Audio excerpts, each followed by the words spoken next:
Hello everyone, मैं विकास देवलिया सभी का स्वागत करता हूं। एंट्री एजुकेशन प्लेटफॉर्म में सभी का स्वागत है। आज बात करने वाले हैं बहुत ही शानदार यूनिक कॉन्सेप्ट की। तो आपको क्या करना है, बेसिकली एंट्री लर्निंग एप्लीकेशन के साथ जुड़ जाना है, प्ले स्टोर से इंस्टॉल कर लेना है।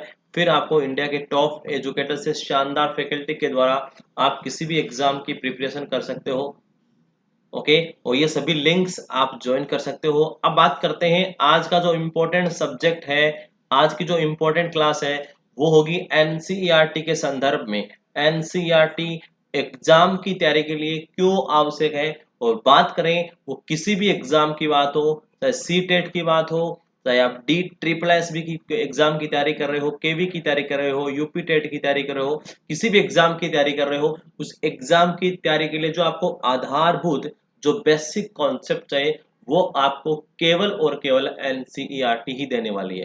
केवल और केवल आपको एनसीईआरटी देने वाली है। तो एनसीईआरटी क्यों जरूरी है, इसका आपको एक बहुत शानदार झलक दिखाने वाला हूं एनसीईआरटी की। और ये आपके कहां कहां पे यूजफुल होगी।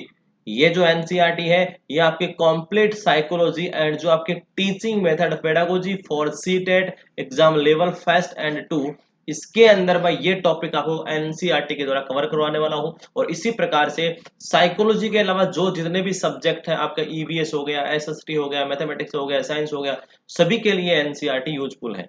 ठीक है, तो बात करते हैं थोड़ा सा एक फंडामेंटल कॉन्सेप्ट क्लियर करता हूँ थोड़ा सा कि क्या क्या टॉपिक्स एनसीईआरटी से आपके शानदार हो सकते हैं। एक साइकोलॉजी की एक फ्रेमवर्क तैयार करता हूँ आपके साइकोलॉजी सीडीपी के, है ना। पहले साइकोलॉजी सीडीपी कुछ टॉपिक बताऊंगा, वो हम एनसीईआरटी से बेहद इंपॉर्टेंट रो में बहुत बेसिक रूप से कवर करने वाले हैं। चाइल्ड डेवलपमेंट बाल विकास का टॉपिक, अधिगम का टॉपिक बहुत शानदार तरीके से दे रखा है। अभिप्रेरणा मोटिवेशन है, इंटेलिजेंस है, पर्सनैलिटी व्यक्तित्व है, समायोजन है, एडजस्टमेंट है, मानसिक स्वास्थ्य विज्ञान, मेंटल हेल्थ साइंस, व्यक्तिगत भिन्नता, इंडिविजुअल डिफरेंस। इसके अलावा बात करें तो सृजनशीलता, क्रिएटिविटी, संवेदना, सेंसेशन, अवधान, अटेंशन, परसेप्शन, स्मृति, मेमोरी, फॉरगेटिंग, संवेग, इमोशन एंड चिंतिंग, थिंकिंग, ये टॉपिक बहुत इंपॉर्टेंट है। समस्या समाधान, problem solving, concept learning, reasoning और निर्णय लेना, विविध अधिगम करता, अधिगम एक क्षमताएं, लर्निंग डिसेबिलिटीज का शानदार टॉपिक दे रखा है। और एक अभी ये यूनिक टॉपिक चल रहा है, अधिगम प्रतिफल, लर्निंग आउटकम्स लॉज। ये टॉपिक बहुत ज्यादा इंपॉर्टेंट टॉपिक अभी चल रहा है। तो 2017-18 में एनसीईआरटी ने लॉन्च किया था। 2017-18 में यूनिक टॉपिक है, इंपॉर्टेंट है। मेजरमेंट एंड इवैल्यूएशन, ये टॉपिक भी बहुत इंपॉर्टेंट है। इसके अलावा सीसीई का टॉपिक इंपॉर्टेंट है, एनसीएफ 2005, आरटीई 2009, अचीवमेंट टेस्ट, एक्सेल रिएक्शन और अन्य महत्वपूर्ण कॉन्सेप्ट और अवधारणाएं, ये सभी हम एनसीईआरटी बेसिस पे कवर करने वाले हैं। कुछ टॉपिक हमारे जो टीचिंग मेथड के हैं, पेडागोजी से रिलेटेड है, कुछ टॉपिक पेडागोजी रिलेटेड है, वो भी हम कवर करने वाले हैं। उसका थोड़ा सा कॉन्सेप्ट जान लेते हैं, कौन कौन से टॉपिक होंगे। तो मापन मूल्यांकन का मैंने बताया आपको, ये टॉपिक आपके यहाँ पर भी कवर हो जाएगा। उपलब्धि परीक्षण, सीसीई, उपचारात्मक, निदानात्मक, पाठ्य सामग्री, सहायक सामग्री, शिक्षण की समस्या, एलएसआरडब्ल्यू कॉन्सेप्ट, नवाचार, ब्लूम टेक्सोनोमी, ये कुछ इंपॉर्टेंट पॉइंट्स हैं। ठीक है, ये जानने वाले हैं। और आपको पता है लेवल फेस्ट का जो पैटर्न है वो क्या रहना है वाला है। तो ये लेवल फेस्ट का पैटर्न होता है CDP, language fest, language 2, mathematics and EVS, सभी के लिए एनसीईआरटी बेहद जरूरी है। ठीक है, सभी के लिए। ओके, और बात करते हैं लेवल 2 के अप्रोच की, तो यही है CDP, language fest, language 2 and mathematics science आपके है तो 60 क्वेश्चन, एसएसटी है तो 60 क्वेश्चन, ये पूरे के पूरे 150 क्वेश्चन है। ठीक है, अब बात करते हैं एनसीईआरटी की, झलक दिखाता हूं आपको एनसीईआरटी का। अब ये देखिए एनसीईआरटी का एक चैप्टर है, एनसीईआरटी का लेसन 11th क्लास की एनसीईआरटी है, क्लास 11th क्लास की एनसीईआरटी लेसन 4। लेसन कौन सा? 4, बाल विकास, बाल विकास, चाइल्ड डेवलपमेंट। और इस टॉपिक से, इस लेसन से आपकी एग्जाम में, सीटेट की लेवल की एग्जाम में या सीटेट एग्जाम में, यूपीटेट एग्जाम में जिसमें साइकोलॉजी का पार्ट आता है, उसमें एक क्वेश्चन पूछा गया था।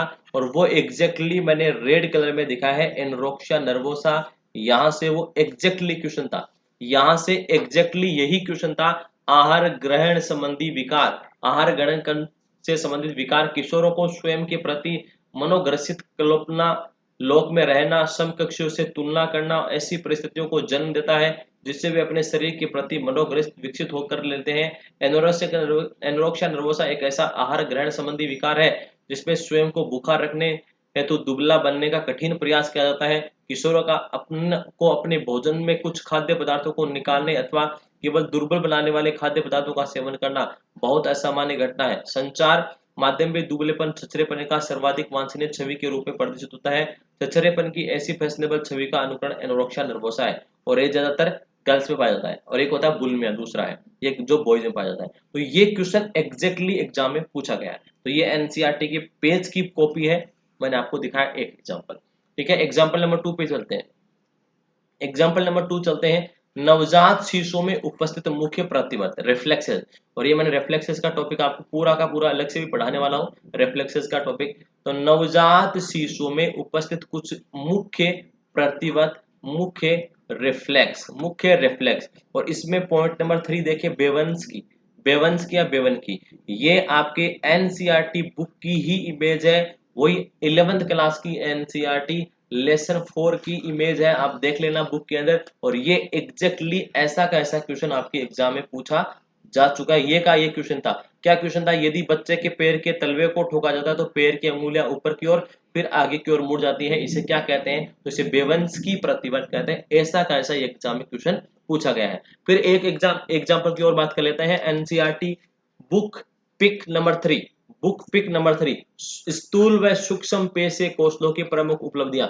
ये भी एनसीईआरटी 11th लेसन 4 की ही बात है। और इसके अंदर देखिएगा, इसके अंदर पूछा गया था सूक्ष्म पेशीय कौशल पूछा गया था, और इसमें था निम्न में से सूक्ष्म पेशीय कौशल है, ऐसा क्वेश्चन यहाँ से पूछा गया है।